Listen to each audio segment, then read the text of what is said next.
الرحیم صلی اللہ تعالیٰ علی محمد صلی اللہ تعالیٰ علیہ وسلم۔ جیسے کہ آپ تمام کو معلوم ہے کہ مجھے آج حیض و نفاس کے کچھ احکام اور کچھ مسائل ذکر کرنے تھے، لیکن یہ مبارک مہینہ رجب کا شروع ہو گیا ہے تو اس کے متعلق کچھ وضاحت مختصر تفصیل پوچھی گئی ہے تاکہ جانکاری ہو جائے اور اس کی فضیلت کے بارے میں تھوڑا بتا دیں۔ تو اسی وجہ سے میں اس مبارک مہینے کی جو شروعات ہو گئی ہے تو اسی نیت سے میں نے وہ بتانا مناسب سمجھا۔ تو دیکھیں، رجب المرجب کا مہینہ بہت مبارک مہینہ ہے۔ بزرگان دین فرماتے ہیں کہ رجب میں 3 حروف ہیں، را جیم با۔ را سے مراد رحمت الہی، جیم سے مراد بندے کا جرم، اور با سے مراد بر یعنی حسن و بھلائی۔ تو اللہ تبارک و تعالیٰ آخر یہ فرمانا چاہتا ہے، یہ بتانا چاہتا ہے بندوں کو کہ میرے بندے کے جرم کو میری رحمت اور بھلائی کے درمیان کر دو۔ مکاشفۃ القلوب صفحہ نمبر 301 پر ہے۔ اور بزرگان دین فرماتے ہیں کہ یہ مبارک مہینہ رجب کا عبادت کا بیج بونے کا مہینہ ہے۔ حضرت سیدنا علامہ صفوری رحمۃ اللہ تعالیٰ علیہ فرماتے ہیں کہ رجب المرجب بیج بونے کا، اور شعبان المعظم جو ہے آب پاشی کا، اور یعنی کہ آب پاشی سے مراد یہ ہے کہ پانی دینے کا مہینہ، اور رمضان المبارک جو ہے فصل کاٹنے کا مہینہ ہے۔ تو لہٰذا جب رمضان المبارک کی تیاری میں، رمضان المبارک میں جب فصل کاٹنی ہے تو رجب میں کیا ہے، عبادت کا بیج بونا ہوگا، اور شعبان المعظم میں اسے کیا ہے، آنسوؤں سے کیا ہے، سیراب کرنا ہوگا، آنسوؤں سے پانی دینا ہوگا، یعنی کہ سچے دل سے توبہ کرنی ہوگی اور خوب زیادہ عبادات کرنی ہوگی، تو تب جا کر رمضان المبارک میں جا کر وہ فصل کاٹ سکے گا۔ اور آگے آپ فرماتے ہیں کہ رجب المرجب جسم کو، اور شعبان المعظم دل کو، اور رمضان المبارک روح کو پاک کرتا ہے۔ نزہۃ المجالس جلد 1 صفحہ نمبر 309۔ اور اس مبارک مہینے میں رجب میں نفلی عبادت کا بھی بہت بڑا ثواب ہے، جیسے کہ حضرت سیدنا انس بن مالک رضی اللہ تعالیٰ عنہ سے روایت ہے کہ رسول کریم صلی اللہ تعالی وسلم نے ارشاد فرمایا، جنت میں ایک نہر ہے جسے رجب کہا جاتا ہے، جو دودھ سے زیادہ سفید اور شہد سے زیادہ میٹھی ہے۔ تو جو کوئی رجب کا 1 روزہ رکھے تو اللہ عز و جل اسے اس نہر سے سیراب کرے گا۔ شعائب الایمان جلد 3 صفحہ نمبر 327 پر ہے۔ تو پتہ کیا چلا کہ اس میں نفلی عبادت کا بھی بہت بڑا ثواب ہے، جیسے کہ ایک اور روایت ہے، پیارے آقا صلی اللہ تعالی وسلم ارشاد فرماتے ہیں، حضرت انس رضی اللہ تعالیٰ سے روایت ہے کہ نبی کریم صلی اللہ تعالی وسلم نے فرمایا، جس نے رجب کا 1 روزہ رکھا وہ 1 سال کے روزے کے برابر ہے، اور جس نے رجب کے 7 روزے رکھے اس پر جہنم کے 7 دروازے بند کر دیے جاتے ہیں، اور جس نے 8 روزے رکھے اس کے لیے جنت میں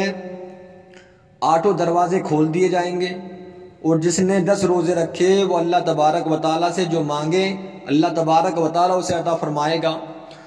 اور جس نے 15 روزے رکھے رجب المرجب کے تو آسمان سے ایک منادی ندا کرتا ہے، تیرے پچھلے گناہ بخش دیے گئے، پس اب نیا عمل شروع کر، تیرے گناہوں کو نیکیوں میں تبدیل کر دیا گیا، اور اب تو زیادہ کر تو اللہ تبارک و تعالیٰ اس میں اضافہ فرما دے۔ شعائب الایمان جلد 3 صفحہ نمبر 367 پر یہ روایت موجود ہے۔ تو پتہ کیا چلا کہ اس مبارک مہینے میں روزے رکھنا بہت بڑا ثواب کا کام ہے، اور بالخصوص خاص کر 27 رجب المرجب کا روزہ رکھنا یہ بہت بڑا ثواب کا کام ہے، اور بہت اس میں زیادہ ثواب ملتا ہے۔ جیسے کہ حضرت سیدنا ابو ہریرہ رضی اللہ تعالیٰ عنہ فرماتے ہیں کہ جو کوئی 27 رجب المرجب کا روزہ رکھے اللہ تبارک و تعالیٰ اس کے لیے 60 مہینے کے برابر، 60 مہینے کے جیسے کسی نے روزے رکھے اس کے برابر ثواب اللہ تبارک و تعالیٰ اس کے لیے لکھے۔ فضائل رجب صفحہ نمبر 10 پر یہ روایت موجود ہے۔ تو پتہ کیا چلا کہ 27 اس مبارک مہینے کی 27ویں شب میں شب بیداری کرنا، پھر روزہ رکھنا تو بہت بڑے ثواب کا کام ہے۔ اور ایک اور روایت میں حضرت سیدنا سلمان فارسی رضی اللہ تعالیٰ عنہ سے روایت ہے کہ اللہ کے پیارے حبیب صلی اللہ تعالیٰ علیہ وسلم ارشاد فرماتے ہیں کہ رجب میں 1 دن اور 1 رات ہے، جو اس دن روزہ رکھے اور رات کو قیام کرے یعنی عبادت کرے تو گویا اس نے 100 سال کے روزے رکھے، 100 برس کی شب بیداری کی، اور یہ رجب کی 27ویں تاریخ ہے۔ شعیب الایمان جلد 3 صفحہ نمبر 3811۔ تو پتہ کیا چلا کہ اس مبارک مہینے کی 27ویں شب بہت اہم ہے، تو اس میں زیادہ سے زیادہ عبادت کی عادت بنائیں اور اس میں عبادت کریں، اس لیے کہ بہت بڑے ثواب، اس کے اندر بہت بڑا ثواب ملتا ہے اور پریشانیاں دور ہوتی ہیں، اور اس دنیا کے ساتھ میں ہماری اس کے ساتھ جب ہم عبادت کریں گے تو ہماری آخرت بھی سنور جائے گی۔ اور اس مبارک مہینے میں پریشان لوگوں کی مدد کرنا بھی بہت بڑے ثواب کا کام ہے، جیسے کہ ایک روایت میں آتا ہے، حضرت سیدنا عبداللہ بن زبیر رضی اللہ تعالیٰ عنہ سے روایت ہے کہ جو ماہ رجب میں کسی مسلمان کی پریشانی دور کریں تو اللہ تبارک و تعالیٰ اس کو جنت میں ایک ایسا محل عطا فرمائے گا جو حد نظر تک وسیع ہوگا، وسیع کا مطلب چوڑا ہوگا، کشادہ ہوگا۔ تو رجب کا تم اکرام کرو، اللہ عز و جل تمہارا اکرام کرے گا، اور اللہ تبارک و تعالیٰ تمہارا 1000 کرامتوں کے ساتھ اکرام فرمائے گا۔ غنیۃ الطالبین جلد 1 صفحہ نمبر 323 پر یہ روایت موجود ہے۔ تو پتہ یہ چلا کہ یہ مبارک مہینہ بہت اچھا مہینہ ہے، بہت پیارا مہینہ ہے، اس میں جتنی زیادہ عبادات کی جائے کم ہے، تو پریشان لوگوں کی مدد بھی کرنی چاہیے اور نفلی عبادات کرنی چاہیے اور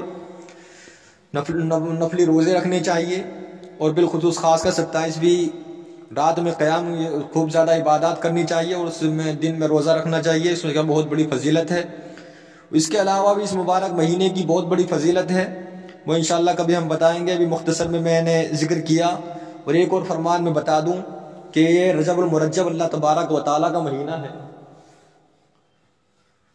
اللہ کے پیارے حبیب صلی اللہ تعالیٰ علیہ وسلم ارشاد فرماتے ہیں کہ رجب اللہ تبارک و تعالیٰ کا مہینہ ہے، اور شعبان میرا مہینہ، اور رمضان المبارک میری امت کا مہینہ ہے۔